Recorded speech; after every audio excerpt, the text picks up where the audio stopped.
Some days you're the dog, some days you're the hydrant. Man, ain't that the truth? I feel like I've gotten through most of my days of being the hydrant. I'm done with that hydrant life.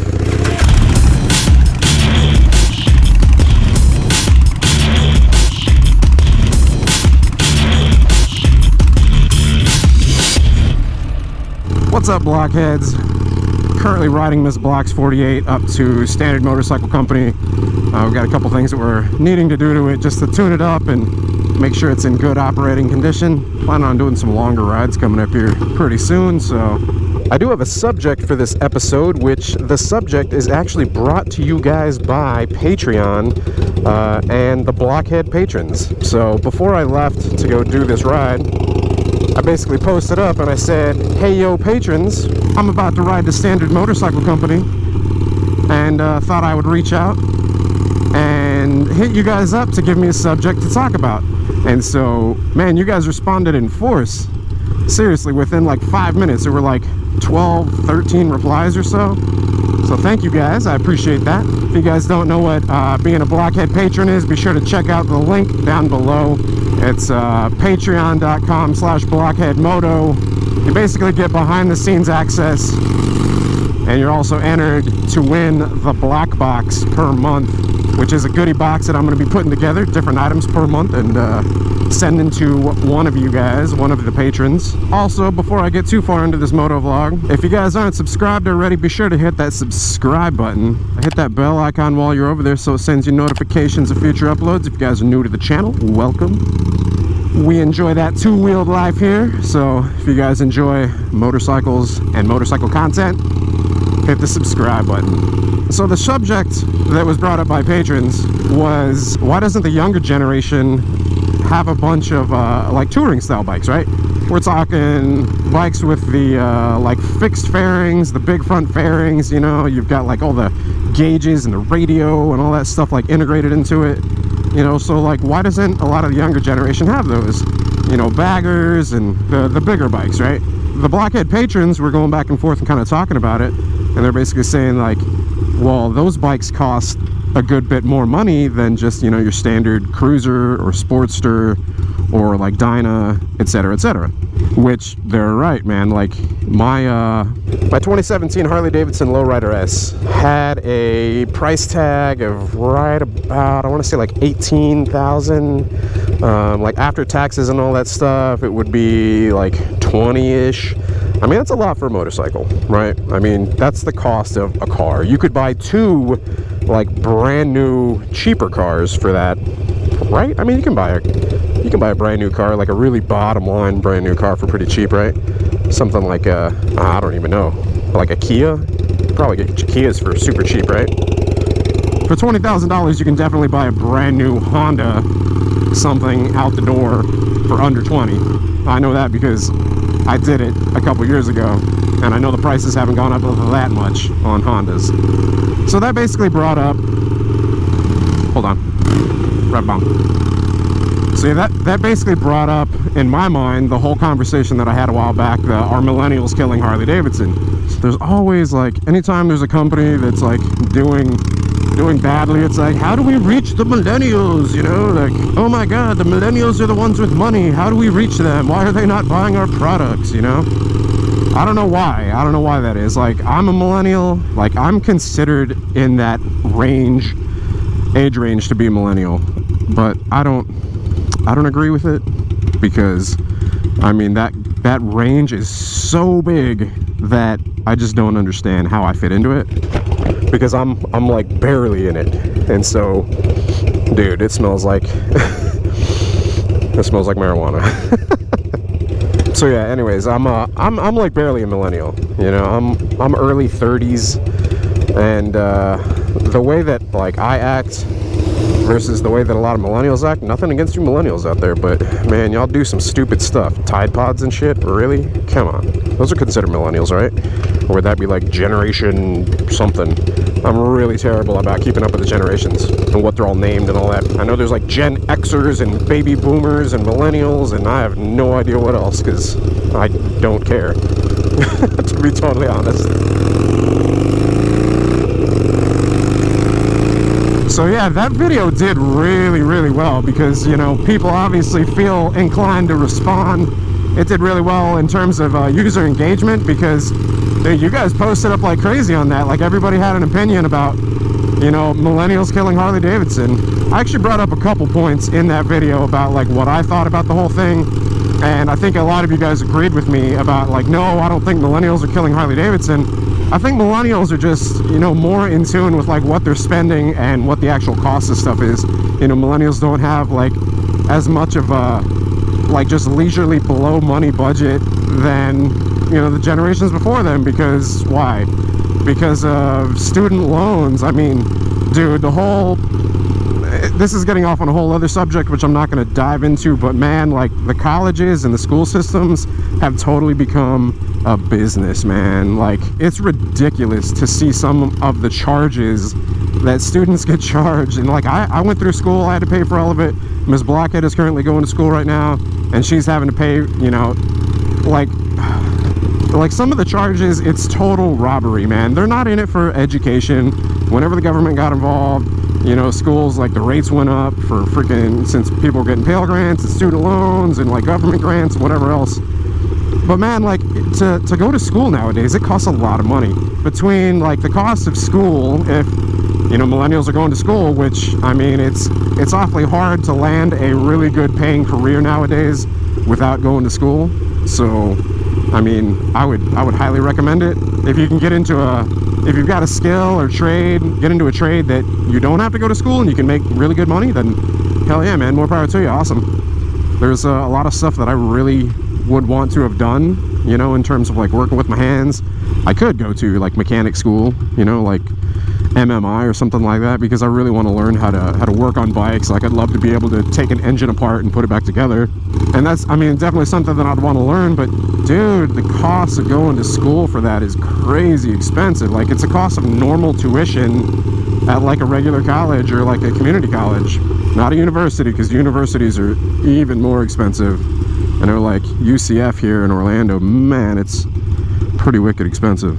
The question was, why isn't the younger generation buying, you know, like touring bikes or fixed fairing bikes, you know, the bigger cruisers, the bigger Harleys? One of the Blockhead patrons responded back and said, you know, the cost of them is significantly more, you know, and that's probably one of the reasons. And to me, like, that ties into the whole millennials and Harley-Davidson, and what is Harley-Davidson doing to see this big decline in numbers. Like I was talking about in that previous video, you know, they're clearly trying to reach out to a younger demographic. And are they reaching them? Is their advertising and is their current marketing working? I don't know. Based on their sales, I would venture to say probably not. And based on a couple of their recent moves in terms of marketing, with them reaching out to motovloggers like Snowcat and Walterific, I mean, I would say, like, that's, to me, that's a smart move, reaching out to social media influencers, right? Which is what they're calling us nowadays. You know, motovloggers are calling them social media influencers, because we have an influence on, you know, people looking into the stuff that we do, right? Like, I've got, as of me recording this video, there's about 43,000 subscribers for the Blockhead channel, which is just crazy. Thank you guys for the support. I greatly appreciate it. Yeah, so they're reaching out to these social media influencers with lots of subscribers, trying to get some exposure, and they're putting them on the like the sport glides. I think that's what they put Snowcat and Walterific on, was the new 2018 Harley-Davidson sport glides, which is cool because, I mean, it's a cool bike. You know, it's got the removable front fairing, it's got removable bags, but it's set up to be kind of like a in-between for like a Sportster and a bigger touring. It's like a medley of right in the middle. I think that's a smart move. Do I think a lot of people will buy it in terms of millennials? Probably not. Based on the comments that last video received on Are Millennials Killing Harley-Davidson, an overwhelming majority of you guys did not agree with that. And I don't either. And one of the things I mentioned was Harley's price point, especially in regards to their competitors. Right, their price point and what you get versus a competitor such as Indian or Kawasaki or Honda or whatever other motorcycle manufacturer. like what you're getting when you buy Harley versus what you're getting when you buy somebody else. For that same price, what can you get elsewhere? And an overwhelming majority of you guys, we're talking about the technology that you get in other bikes, as well as like kind of bang for your buck. And that's where millennials are very conscious about how they're spending, what they're spending money on, etc., etc. All right, take a break.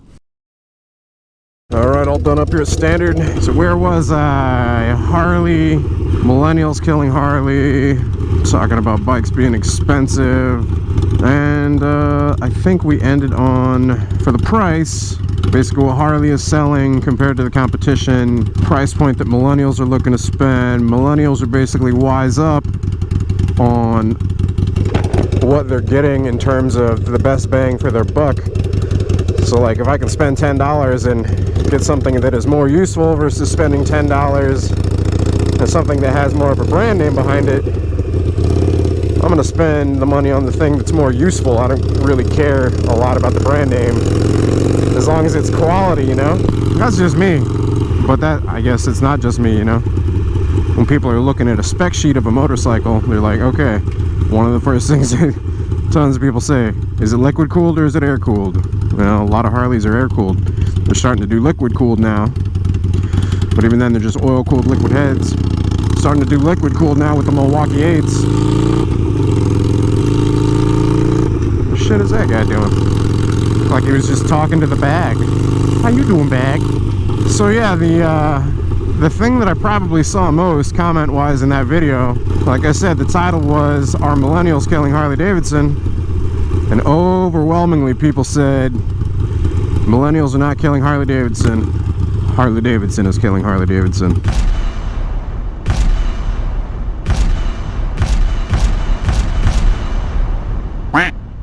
And I don't know if maybe that's something that Harley-Davidson needs to look at, wise up to. But in terms of price, man, like, I'll share with you guys my story, but I had no idea that Harleys could be cheap, right? And so I never even looked at them because I knew they were expensive bikes. Like any of the bikes, whenever I'd go up there and I'd look, you know, you grab one, you look at it, they don't have prices listed on them. You're like, how much is this bike? And they're like, oh, $25,000. Because I really like the look of like some of the soft tails. And whenever I started looking at first, like a while back, you know, I was like, yeah, that's the cost of a car. I'm not buying that. It's ridiculous. And so I pretty much wrote Harley off. And then I was talking about getting a motorcycle, and I was like, yeah, man, like I wish I could afford a Harley. And this guy basically said, like, dude, buy a Sportster. And I was like, what is that? And so he was like, yeah, it's like introductory level Harley. So yeah, like I wrote off Harley in the beginning whenever I was checking out the prices of them, thinking like, man, that's too much. Nope, ain't about it. But then this guy told me, he's like, yeah, you're looking to buy a Harley, like get a Sportster. And he told me that they were the cheaper Harleys. So started looking them up. Sure enough, cheaper Harleys. And then I started looking at them at the dealership, and I was like, they're still a little pricey. So then I started looking at them used on Craigslist, and that's when I came across my Iron. You know, it was a 2013 Iron 883, 2,000 miles, immaculate condition. And I think I got the dude down to, we went back and forth a little bit, but I'm pretty sure I got him down to like 55. Pretty sure it was like right at 55, somewhere around there. I know it was what I thought was pretty cheap for a Harley-Davidson, you know, a new motorcycle. Oh man, it sounds so good. Love it. So yeah, I ended up buying used because I thought the new retail prices were too expensive. And I'll be totally honest, man, like a brand new Sportster, I think they retail for like what, like just under like 10 to just over 10, like right around $10,000, pretty sure. I mean, based on how many Sportsters you can find out there used that are like, I would say like average price is probably between like $3,000 and $6,000, you know.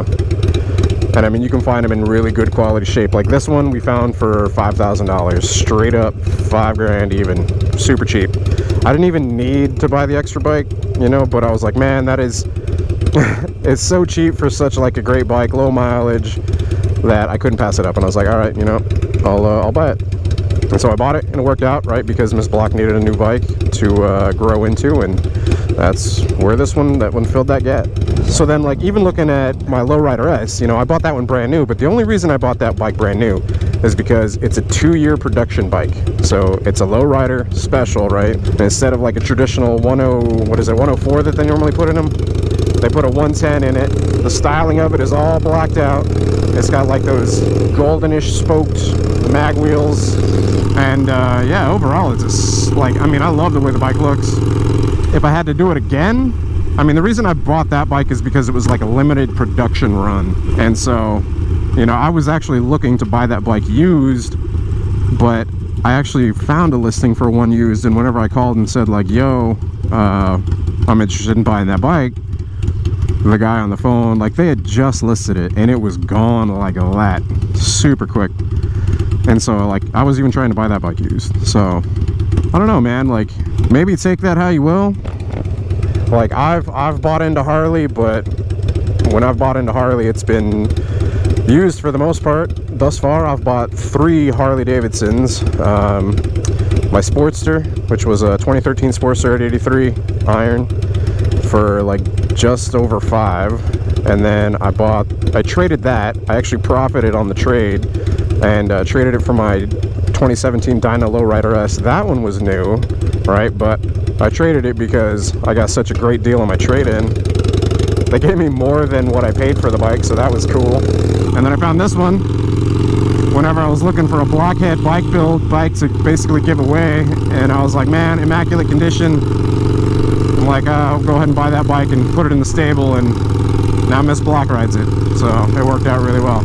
So are Harley-Davidsons too expensive? Are they pricing themselves out of the market for what you can buy? Comparing it to like other motorcycles, you know, especially like Japanese. I mean, in comparison, you can't really compare like a Yamaha to a Harley, right? I know Yamaha has a cruiser, I know Honda has a cruiser, but it doesn't feel the same, man. It doesn't feel like a Harley. And are you paying extra thousands of dollars for that, you know, for that feeling? I don't know, man. Like, I've ridden other cruisers and they're cool, but it doesn't feel like a Harley-Davidson. And this isn't me, you know, pushing Harley. You know, this bike is freaking a lot of fun. It's awesome. I love the fact that the Sportsters have such a community around them and like lots of aftermarket options. It's one of the big selling points as to why I purchased a motorcycle. The modability. But yeah, I mean, buying used to me is definitely the way to go.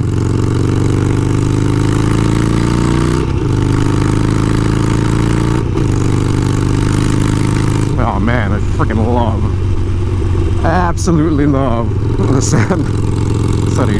But yeah, man, it's entirely up to you if you want to buy new, buy used, whatever your financial situation is, that's on you guys. But for millennials that have other expenses and are looking to get the best bang for their buck, is Harley really friendly for them? I don't know, man. To be honest, I don't think so. But what do I know? I'm just some dude on the internet talking about motorcycles while riding a motorcycle. I'm all about that two-wheeled life, man, and I'm not dedicated to one brand, so I don't think I'm pushing. I like to be honest and give you guys, or try to give you guys some kind of insight. These are just my opinions, man. Take this all with a grain of salt, dudes and girls. Dudes and girls. But yeah, man, that's just my experience with Harley. I love all types of motorcycles. I mean, I guess just to give you guys kind of a background if you're new to the channel, but I've owned, you know, Harley-Davidson's, owned a Yamaha R6, a freaking Honda CBR 1000 RR, and I currently own the Harley-Davidson Lowrider S. You know, this one, 2010 Harley-Davidson Sportster 48 1200, and then I also own, this is a big curveball, 2 Honda Groms. So, dude, to me, it's about the love of two wheels, man. Like, you can't compare a sport bike to a cruiser to like an ADV style bike. Like, each one has a different application. And so this is just me talking about like the cruiser market and specifically the brand Harley-Davidson. I know not too long ago they made a list that was basically talking about, is this going to be a company that's around in like 10 years or something like that? And I'm pretty sure somebody told me. I'll have to see if I can find the list, but somebody told me that Harley-Davidson was on that list. So they are making moves to try and make themselves, I guess, give themselves more of a, I don't know, a footing in the industry, you know, to try and appeal to a younger demographic. But with Harley-Davidson, it's hard, man. They're trying to keep a it's like there's two knobs, you know. I think I've said this before, but one knob, which is like basically updating, so basically going forward and making themselves more relevant and updating their bikes, and then the other knob is basically holding on to like the heritage and like the classic styling and the look of Harley-Davidson, and they have to find a balance between those two, and that's, I would imagine, a really difficult task, because, you know, people think, oh, Harleys are for old people, you know, like I said, for the longest time I thought Harley-Davidsons were you know, big old bagger motorcycles, you know, huge front fairings, you know, people blaring music, and that's the image that I thought when I thought Harley-Davidson. And that's not just me, man. I'm not alone there. I know there's plenty of other people that think that too. And so, I don't know, I think millennials and, you know, younger generations out there need to realize that's not all there is, man. There's cool freaking bikes like the 48 here, and, you know, you can modify the hell out of it. Like, I love wrenching on bikes. You know, I had cars beforehand and I would wrench on cars, but bikes are so much easier to work on. It's just a lot of fun. And the Harley Sportster is one of those awesome, fun to work on bikes. Solid engine. They sound great. Man, this bare bone seat and those shifts, I slide off the back of it a little bit. Anyways, I don't know, you guys let me know your thoughts once again. Please feel free to post up in the comments down below. What would, I don't know, maybe we should take this as like a research study. What would get you guys to buy a Harley-Davidson? I know a lot of you guys are out there and you're interested, but you're basically pushed away because of the price tag. And so if that's like the #1 thing stopping you, you know, post up in the comments down below. Say, yeah, like, they're too expensive. I've bought 3 of them. I like them. I enjoy them. I know there's a lot of you guys out there that have been influenced by the channel to get into Harley-Davidson as well. And like I said, I'm not promoting a brand. It's just my experience with Harley-Davidson. Like I said, I've owned all sorts of bikes, so please don't feel like I'm promoting or pushing or anything like that. I'm just interested to know, you know, because I think it's a great bike. It's a lot of fun. So I'm just kind of interested to know what might be keeping you guys from buying them. And I would be willing to bet that the #1 thing is probably the price point. Anyways, yeah, you guys post up in the comments below. Let me know your thoughts. If you guys enjoyed the video, be sure to hit the like button. If you guys aren't subscribed already, be sure to hit the subscribe button as well. And hit that bell icon while you're over there. Sends you notifications of future uploads and all that. Until next time, you guys ride safe out there. Hey man, enjoy those 2 wheels. Doesn't matter what it is. Stay vigilant. I'll catch you guys later. About to put 93 dead dinosaurs in this thing. All right. Later, guys.